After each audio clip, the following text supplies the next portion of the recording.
ኣብ ታሪኽ ደቂ ሰባት ተራእዩ ዘይፈልጥ ደረት ኣልቦ ጥበብ ዝተዓደለን እግዚኣብሔር ዝተገለጸሉን ፍልይ ብዝበለ መልክዑ ኣምላኽ መስተውዓሊ ልብን ክብርን ጥበብን ዝተሓወሱ ሃፍትን ዘበርከተሉ እስራኤል ኣብ ህይወታ ወርቃዊ ዘመን ዝበሃል ጊዜን ክተስተማቕር ምኽንያት ዝኾናን ብዘደንቕ ጥበብ ንኣምላኹ እግዚኣብሔር ቤተ መቕደስ ክሃንጽ ዝኸኣለን ጥበቡ ንምርኣይን ንምስማዕን ንንግስቲ ሳባ ሓዊሱ ብዙሓት ነገስታት ካብ ርሑቕ ሃገራት ብዛዕባ ዝመጽሉን 700 ኣንሽትን 300 ቅሙጣትን ብዛዕባ ዝነበረኦን ንውድቀቱ ምኽንያት ዝኾንኦን ወድቲ ልቢ ኣምላኽ ዝተባሃለ ቅዱስ ዳዊት ዝኾነን ንጉስ ሰለሞን። ሰላም ዝኸበርኩም ተኸታተልቲ ኣብ ናይ ሎሚ ዓንቲ ታሪኽና ብዛዕባ እቲ ቅድሜኻ ዝነበረን ድሕሪኻ ዝመጽን ከምናትኻ ዝበለ ጥበብ ኣይረክብን ዝተባሃለሉ ጥበበኛ ንጉስ ሰለሞን ናይ ህይወት ታሪክ ክንርኢ ኢና። ቅድሚኡ ግና 96.9 ሚእታዊ እትኾኑ ተኸታተልቲ ንቻናልና ሰብስክራይብ ከይገበርኩም እትርእዩ ምዃንኩም ዩቲዩብ ይነግረና። ስለዚ ድማ ዝኸበርኩም ተኸታተልቲ ንቻናልና ሰብስክራይብ ንቪድዮና ላይክ ብምግባር ንክትጅምርዎ ብትሕትና ነተሓሳስብ። ቅድሚ ልደተ ክርስቶስ ማለት እውን ካብ 960 ዓመት ዓለም ጀሚሩ ዝተፈጠረ ክስተት ከምዚ እዩ። ንጉስ ዳዊት ብጣዕሚ ዝሸንገለሉ ሰዓት ክዳን ዋላ እኳ እንተደራረቡሉ ክሞቆ ግን ኣብ ዘይከኣለሉ ጊዜ ኣገልገልቱ እቲ ንጉስ ንክሞቆ ኣብ ጎድኑ ክትድቅስን ንንጉስ ብዝግባእ እተገልግልን ድንግል ጎርዞ ክእልሹ ከም ዘለዎም ይውስኑ። ብዚ መሰረት ድማ ካብ ሱናማውያን ወገን ዝኾነት ኣቢሳ ዝተባሃለት ምልክዕቲ ብምርካቦም ናብ ንጉስ የቕርብዋ። ኣቢሳ ኣዝያ ምልክዕቲ ነበረት። ንንጉስ ዳዊት እውን ብዝግባእ ተገልግሎ ነበረት። ከም ሓሳብ እቶም ኣገልገልቲ ግና ዳዊት ምስታ ንእስቲ ኣቢሳ ክድቅስ ኣይፈተወን።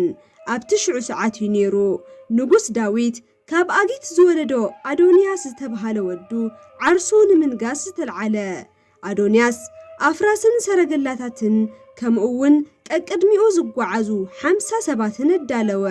ንጉስ ዳዊት ንኣዶንያስ ስለምንታይስ እዚ ገበርኻ ኢሉ ክግስጾ ኣይደለየን።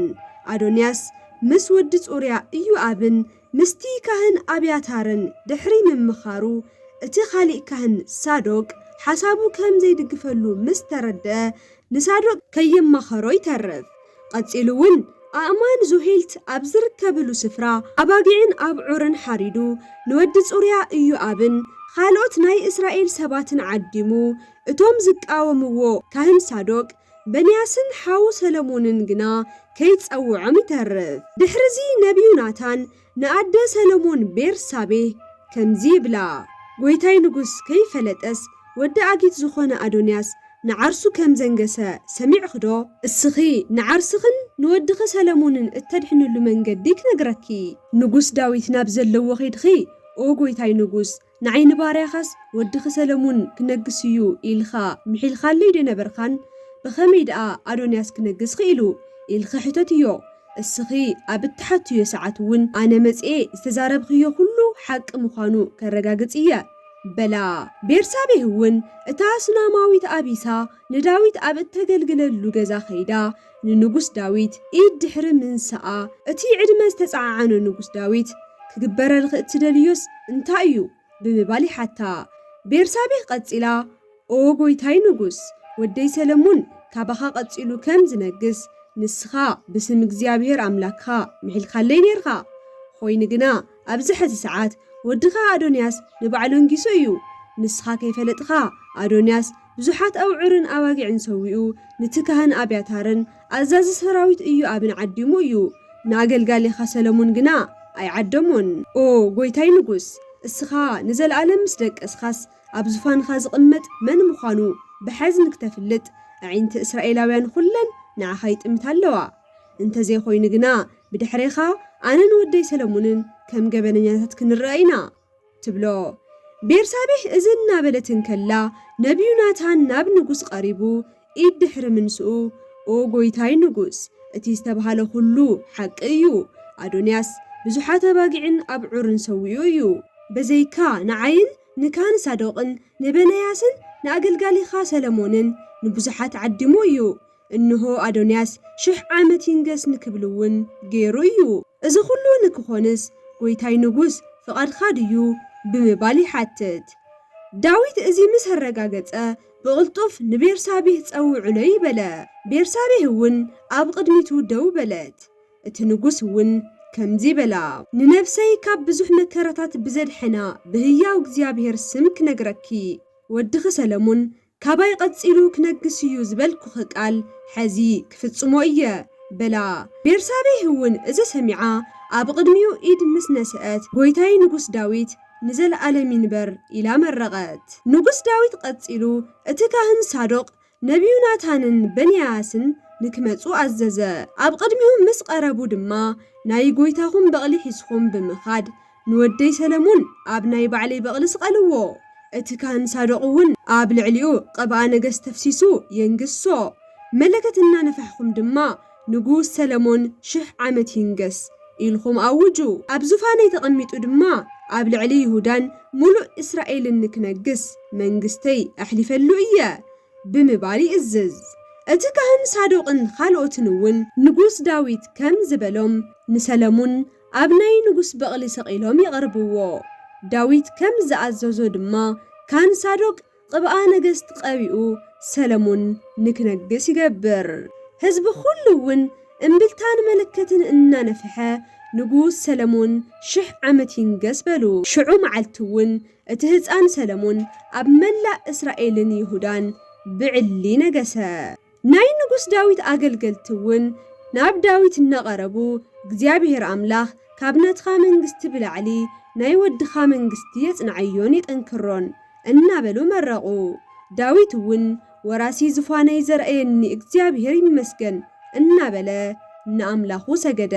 እቲ ዝተገበረ ሁሉ ዝሰምዐ ኣዶንያስ ኣነ ንግስና ይግብአኒ እዩ ኢለ ብምንባረይ ሰለሞን ክቐትለኒ እዩ ብዝብል ፍርሒ ናብ መሰውኢ ንባዕሉ የቐርብ። እቶም ኣገልገልቲ እውን ኦ ጎይታይ ንጉስ ሰለሞን እንሆ ኣዶንያስ ንባዕሉ ናብ መሰውኢ ኣቕሪበሎ ይብልዎ።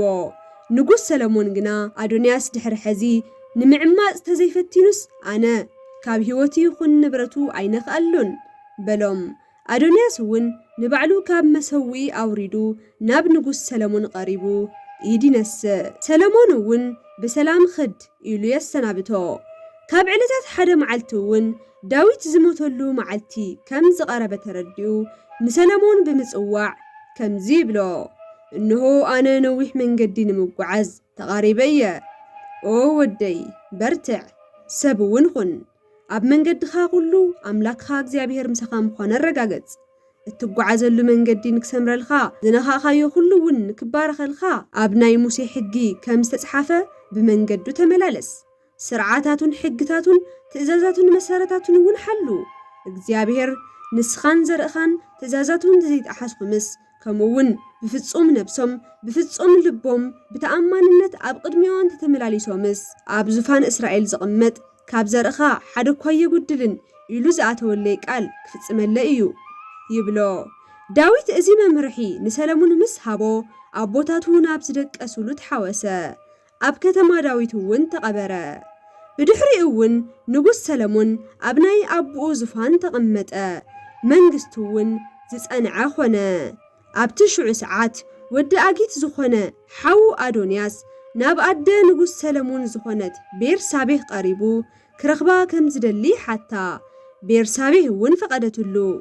ኣዶንያስ ቀፂሉ ንግስና ንዓይ ተዳልዩ ከም ዝነበረን ዓበይቲ ዓዲ እስራኤል ዓርዮምኒ ከም ዝነበሩን ትፈልጢ ኢኺ። ይኹን እምበር እግዚኣብሔር ዘይፈቐዶ ብምዃኑ ንግስና ንሓወይ ተዋሂብዎ። ሕዚ እውን ግና እንተኾነ ኣነ ሓደ ነገር ክልምነክስ ኣይተሕፍርኒ በላ። ቤርሳቤህ እውን ዝደለዮ እንታይ ምዃኑ ተሓቶ። ኣዶንያስ ቀፂሉ ንጉስ ሰለሞን ዝሓተትኽዮ ኣይኸለእክን እሞ እታ ስናማዊት ኣቢሳ ንዓይ ሰበይትን ክትኾነኒ ንክፈቕደለይ ለምንለይ በላ። እሳ እውን እሺ መልእኽትኻ ንንጉስ ከብፅሐልኻ እየ ትብሎ። ቀፂላ ቤርሳቤህ ንኣዶንያስ ንምርዳእ ናብ ንጉስ ሰለሞን ትቐርብ። ሰለሞን እውን ነዲኡ ምስ ረኣያ ካብ ዙፋኑ ወሪዱ ኢድነስ አላ خالي زفان أقربو أبي مانو نكتقمت ونجبرا الساون زلمنك حدا نجرا لنمو بجاخا تقبلني تبلو سلامون أو أدي أيحفرك نمو نجرني يبلا انبار اتاسنا ماويت أبيسا نحوخا أدونياس سبيتو نكتخون انت فقد خاخا بمبال أديو تحتو سلامون نأدونياس اتاسنا ماويت أبيسات راح اتحتلوس سلامنتاي ايو عبيب مخانو نقسنا ون زي تحتلو منقست خاون لغاقلو زي تبلني بلا بدحريو نقوس سلامون أبزفان أبوي بزقمت أنين منقستي بزاسن علين هياو أملاخ كمحل أدونياس سلاتي زحاتو نجر موت كركبيو بلا نقوس سلامون اتاسنا ماويت أبيسا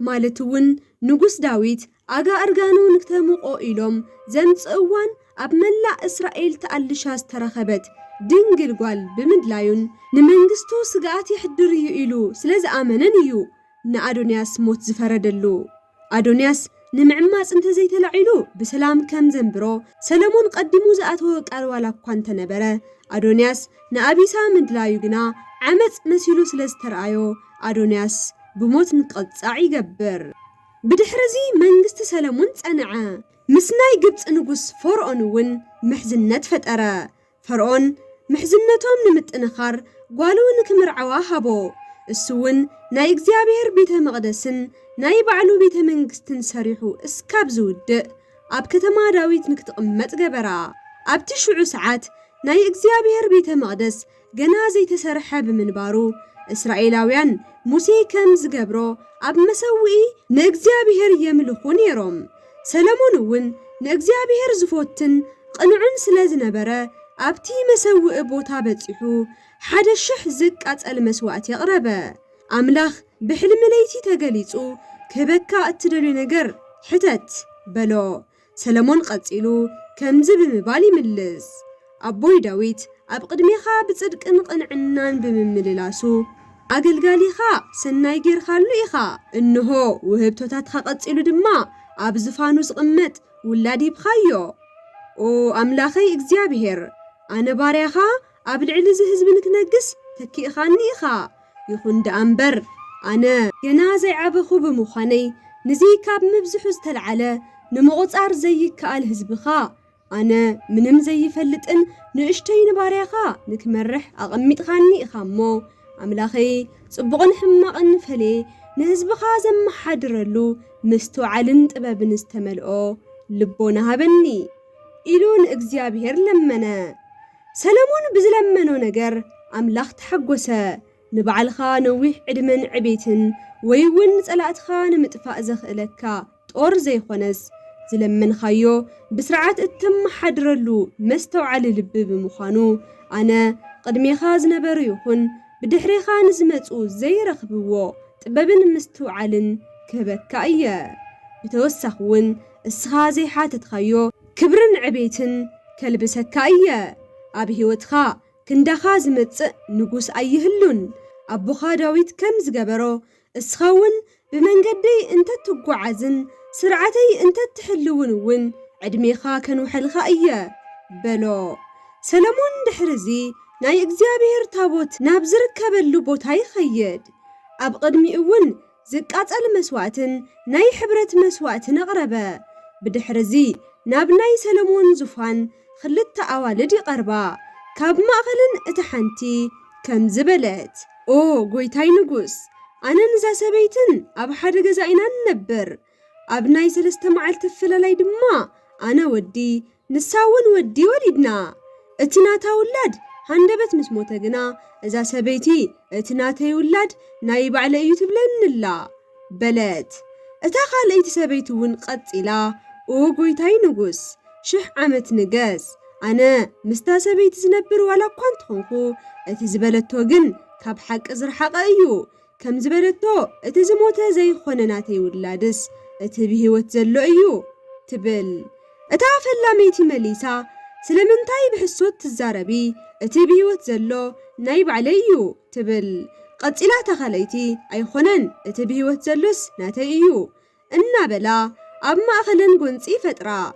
ንጉስ ሰለሞን ኩነታትን ምስ ተዓዘበ ከም ዝበለ ኦ ኣዋልድ ኣነ ናይ ይሁዳን ናይ መላእ እስራኤልን ንጉስ ሰለሞን ብዙሕ ስራሕ ኣለኒ ኣብ ከምዝውን ግዜ ጥፍኦን ስለት ህፃን እውን ዝተስሓለ ሰይፍ ኣቕርቡ ነቲ ህፃን ብሰይፊ ኣብ ማዓረ ቆሪፅኩም ፍርቁ ነቲ ሓንቲ ፍርቁ እውን ነታ ካልአይቲ ሰበይቲ ካፍልወን ብምባል ኣዘዘ። እዚ ዝሰምዐት እታ ፈላመይቲ ሰበይቲ ጎይታይ ንጉስ ዝሃብኻዮ ፍርድስ ግቡእ እዩ ክልቴና ካብ ንባስ ናይቲ ህፃን ሬሳ ትትንመቐሎ ዝሐሸ እዩ በለት። እታ ካልአይቲ ሰበይቲ ግና ብዝሰምዐቶ ፍርዲ ደንጊፃ ኦ ንጉስ በጃኻ እዚ ሰይትፈጽም ኣምላኽ ዘይፈትዎ ናይ ህፃን ህይወት ካብ ዝበላሾስ እታ መናብርተይ ነቲ ህፃን ትውሰዶ ተንከባኺባ እውን ተዕብዮ እናበለት ተማሕፀነት። ኣብዚ ሰዓት ንጉስ ሰለሞን ካብ ዝፋኑ ተስአ በትረ መንግስቱ እውን ኣልዕለ። እዚ ሓቂ ንክፈልጥ ዝገበረ ኣምላኽ እግዚኣብሔር ይመስገን። እታ ፈላመይቲ ሰበይቲ ብርግጽ ናይቲ ህፃን ኣደ ከም ዘይኾነት ኣብቲ ህፃን ብዝተፈረደ ናይ ሞት ፍርዲ ከም ዝሐጎሳ ተራዩ እዩ። ብኣፈጣጥራ ኣዶነት እቲ ህፃን ንከይሞት እናተማሕፀነት ዝነበረት እታ ካልአይቲ ሰበይቲ ግና ናይቲ ህፃን ኣደ ብምዃና ሕዚ ብቕልጡፍ እቲ ህፃን ነታ ሓቃዊት ኣዱ ሃቡለይ ብምባል ፍርዱ የጽድቕ። ብድሕሪዚ እስራኤላውያን ብናይ ሰለሞን ጥበብ ዝተመልኦ ኣዋህባ ፍትሒ ተደኒቖም ንሰለሞን ፈርሕዎ። ብሓቂ ንምፍራድ እግዚኣብሔር ካብ ናይ ምድሪ ሓሸዋ ዝሰፍሕ ልቦና ሂብዎ እዩ እሞ ኣብ ዓለም ዝነበሩ ነገስታት ኣህዛብ ኩሎም ንሰለሞን ንምርኣይ ይህንጠው ነበሩ። እስራኤላውያን ካብ ጫፍ ናብ ጫፍ ብምቾትን ብሃፍትን ብሓጎስን ኣብ ትሽዑ ሰዓት ዝወዳደሮም ኣይነበረን። እዚ ኣብ ታሪኽ እስራኤል ወርቃዊ ዘመን ተባሂሉ ዝፍለጥ ናይ ሰለሞን ዘመነ መንግስቲ እዩ። ሰለሞን ጥበቡ 3000 መሰላታት ኣዛሪብዎ እዩ። ብዛዕባ ኣዕዋፍ እፅዋት ምድሪ ብኸብዶም ዝሰሓቡ ኣብ ባሕሪ ዝነብሩ ዓሳታትን ዘርኢ በረርትን ዘይፈልጦ ይነበሮን። ጥበቡ ንምርኣይ ዝብህጉ ናይ ዓለም ነገስታት እውን ንሰለሞን ንምርኣይ ይጓዓዙ ነበሩ። ንጉስ ጢሮስ ዝኾነ ኪራም ናይ ሰለሞን ዋና ፈታዊ ብምንባሩ ብዛዕባ ሰለሞን ዝተሰምዖ ሓጎስ ይገልጸሉ። ሰለሞን ንጉስ ኪራም ዝለኣኸሉ መልእኽቲ ምስ ረኣየ ንሱ እውን ኦ ፈታዊየይ ንጉስ ጢሮስ ኪራም ስለ ሰናይ ትምኒትኻ ይመስግን። ኣብ ግዝኣትካ ዝርከብ ጉንዲ ሊባኖስ ኣምላኸይ እግዚኣብሔር ንክሰርሐሉ ዝኣዘዘኒ ቤተ መቕደስ ንምስራሕ የድልየኒ እዩ። ስለዚ እውን ሰባትካ ምስ ሰባተይ ሓቢሮም ዝተመረፀ ጉንዲ ሊባኖስ ይቑረፁ ናባይ እውን የምፁለይ ኣነ እውን ደስ ንክብለኒ ክገብረልካ እትደልዩ ነገር ሕተተኒ ኢሉ ይፅሕፈሉ። ንጉስ ኪራም ብናይ ሰለሞን ሓሳብ ተስማዕሚዑ ንሱ እውን ሰለሞን ንስድርኡ ምግቢ ንክልእኸሉ ይሓቶ። ሰለሞን እውን በብዓመቱ ናብ ጢሮስ 20,000 ጭረትን 20,000 ገንኢ ወይንን መልኣኾ የቋረፀን። ብድሕሪዚ ሰለሞን ካብ መላእ እስራኤል 30,000 ሰራሕተኛታት ጉልበት ይምልምል። ብተወሳኺ 70,000 ተሸከምትን 80,000 ፀረብቲ እምንን ኣዳለወ። እቲ ስራሕ ዝቆፃፀሩ 3,300 ሓለፍትን እውን ነበርዎ። እዚኣቶም ንቤተ መቕደስ ዝኸውን ክቡር እምኒ መሪፆም እንትፀርቡ ምስ ናይ ኪራም ሰባት ዝተሓወሱ ካልኦት እውን ግንዲ ሊባኖስ ምድላው ይጅምሩ። እስራኤላውያን ካብ ግብፂ ኣብ ዝወፅሉ 480 ዓመትን ሰለሞን ኣብ ዝነገሰሉ 4ይ ዓመትን ናይ እግዚአብሔር ቤተ መንግስቲ ዚፍ ኣብ ዝተባሃለ ወርሒ ብዕሊ ምህናፅ ይጅመር። ናይ እግዚአብሔር መቕደስ ጽሬቱ ብዝተሓለወን ብጥንቃቐን ምህናፅ 7 ዓመታት ዝወሰደሉ እንትኾን ሰለሞን እግዚአብሔር ንሙሴ ዝሃቦ 10 ትእዛዛት ዝሓዘ ጽላት ኣምፂኡ ኣብቲ ዝሃነጾ ቅዱስተ ቅዱሳን ውሽጢ ብኽብሪ ንክቕመጥ ገበሮ። ብድሕሪዚ ሰለሞን ናይ እግዚአብሔር መቕደስ ሃኒጹ እንተብቅዕ እግዚአብሔር ከምዚ ብምባል ዝሃቦ ቃል ይቕበል። ስለ ክብረይ ኣብ ዝሃነጽኻዮ መቕደስ ብተኣማንነት እንተጸናዕኻስ ኣነ ንኣቦኻ ዳዊት ዝኣተኹሉ ቃል ክፍጽም እየ። ንህዝበይ እስራኤል እውን ኣይክሓድጎምን እየ ንዓኻ እውን ክባርኸካን ካብ ዘርእኻ ዝነግስ እውን ኣይከስእነካን እየ ዝበሎ ቃል ይቕበል። ብድሕሪ እዩ ሰሎሞን ናይ ባዕሉ ቤተ መንግስቲ ምህናፅ ጀመረ። እታ ጓል ፈርዖን ዝኾነት ግብፃዊት ሰበይቱ እትነብረሉን ፍርዲ ዝፈርደሉ ኣዳራሽ ፍትሒ ዝተባሃለ ህንፃን እውን ይሃንፅ። ብድሕሪ ሰሎሞን ኣቦታትና ካብ ግብፂ ካብ ዝወፅሉ ጀሚሩ ካብኦም ዘይተፈለየ ኣምላኽና እግዚኣብሔር ይመስገን፣ ሕዚ እውን ከም ኣቦታትና ካባና ኣይፈለ ኢሉ ኣብ ቅድሚ እስራኤላውያን ዓዊሉ መረቐ። ብምቕፃል እውን 22,000 ኣብዑር 120,000 ኣባጊዕን ኣጣልን እውን ንእግዚኣብሔር መስዋዕቲ ኣቕረበ። ቀፂሉ ኦ ሰማያት ክሽከሙኻ ዘይኽእሉ ኣምላኽ ኣነ ዝሰራሕኽዎ ቤተ መቕደስ ንዓኻ ህያው ኣምላኽ ዝበቅዕ ዋላ እኳ እንተዘይኾነ ህዝብኻ እስራኤላውያን ግና ኣብዚ ዝሰራሕናዮ መቕደስ ቀሪቦም እንትጽልዩን እንተመስግኑን ስምዓዮም ብምባል ጸለየ። ሽዑ ኣምላኽ ኣነ እግዚኣብሔር ካብ ግብፂ ጀሚረ ንዘይሓደግኽዎ ህዝበይ እስራኤል ኣብዚ መቕደስ ንዘቕርቦ ጸሎት ክሰምዖ እየ። ልክዕ ከም ዳዊት ብመንገደይ እንተተጓዓዝኹም ትእዛዛተይ እውን እንተሓለኹም ቃለይ ክኽብር እየ። ካብ መንገደይ እንተወፃእኹም ግና ኣነ እውን ዝኣተኽዎ ቃል ኣይፍጽምን። እስራኤላውያን እውን ኣብ ቅድሚ ካልኦት መስሐቕትን መቐለድትን ክኾኑ እዮም። እዚ ጽኑዕ ዝኾነ መንግስቲ እስራኤል ፈሪሱ እውን ኣብ ኢድ ካልኦት ክሓድገኩም እየ፣ ጸጋይን በረከተይ እውን ክፍለየኩም እዩ ይብሎ። ብድሕሪ እስራኤላውያንን ሰሎሞንን ንእግዚኣብሔር ብነፃነትን ብተሓጓስን ምምላኾም ቀጸሉ። ብዝተግባሮም እውን ኣብ ዓለም እቶም ሕጉሳት ህዝቢ ኾኑ። ንጉስ ሰሎሞን ምስ ኣምላኹ ዘለዎ ሕብረት ኣብ መላእ ዓለም ተፈሊጡ ብምንባሩ ካብ ዝተፈላለዩ ግዝኣታት ንሰሎሞን ንምርኣይ ዝመፁ ነገስታት ቁፅሮም ዝበዝሑ ነበሩ። ካብኣቶም እውን ኣብ ምድሪ ሓበሻ ናይ ነገደ ሳባውያን ንግስቲ ዝነበረት ንግስተ ሳባ ማክዳ ከበድቲ ዝተባሃሉ ናይ ጥበብ ሕቶታት ንምሕታት ናብ ኢየሩሳሌም ተጓዓዘት። ብዙሓት ዓጀብቲ ኣኸቲላ እውን ብዙሓት ወርቅታት ዝኸበሩ ዕንቁታትን ስኒ ሓርማዛትን ኣብ ኣግማል ጽዒና ናብ ሰሎሞን ትቐርብ። ኣብ ልባ ዝሓዘቶ ሕቶ እውን ተቕርበሉ። ንጉስ ሰሎሞን እውን ዝሓተቶ ኩሉ ብዝግባእ መለሰላ። ንምምላስ ዝኸበደ ሕቶ እውን ኣይቐረየን። ንግስተ ሳባ ናይ ሰሎሞን ጥበብ ዝሓዘለ መልሲ እንትትሰምዕ ከምኡ እውን ዝሃነጾ ቤተ መቕደስን ናይ ኣሰለፍቱን ኣማኸርቱን ሽማምንቱን ኩነታት እንትትርኢ ብጣዕሚ ትድመም። ቀፂላ ብዛዕባ ጥበብኻ ኣብ ዓደይ እናሃለኹ ዝሰማዕኽዎ ንምእማን ኣጸጊሙለይ ነይሩ። ብኣካል መጽአይ ንምርኣይን ብዓይነይ ንምርግጋጽን እውን ደለኹ። ኮይኑ ግና ኣብ ኢየሩሳሌም መጽአይ ዝረኣኽዎ ልዕልቲ ሰሚዕዮ ዝነበረ እዩ። ኩሉ ግዜ ጥበብኻን ፍትሕኻን ኣብ ጥቓኻ ኮይኖም ዝርእዩ ኣገልገልትኻስ ክንደይ ዝተዓደሉ እዮም። ኣምላክኻ እግዚኣብሔር ንህዝብኻ እስራኤል ካብ ምፍታው ዝተልዓለ ብፍትሕን ብጽድቅን ክምርሑ ንዓኻ ብጥበብ ቀቢኡ ኣንጊሱሎም ኢላ ምስ መስከረት ሒዛቶ ዝመጸት ናይ ዕጣን ገጸ በረከት ተቕርበሉ። ንግስተ ሳባ ዘቕረበቶ ገጸ በረከት ዝኣክል ንንጉስ ሰሎሞን ብድሕሪኡ ኣይመጸሉን።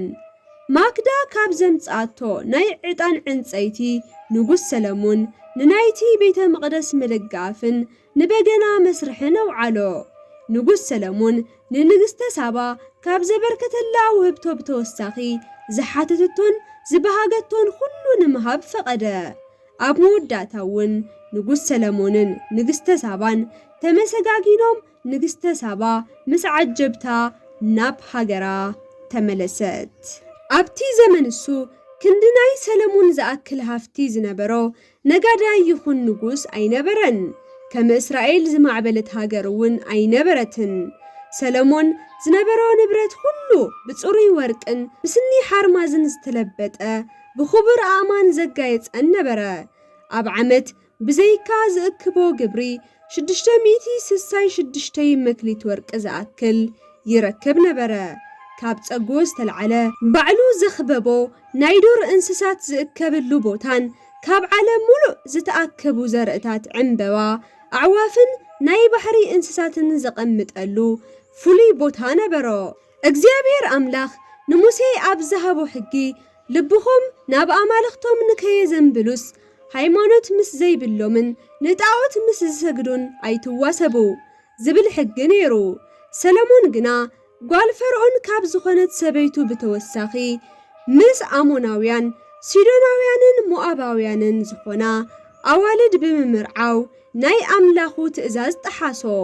ሰለሞን እውን ካብ ነገስታት ዝተወለዳ 700 ኣንሽትን 300 ቅሙጣትን ነበሮ።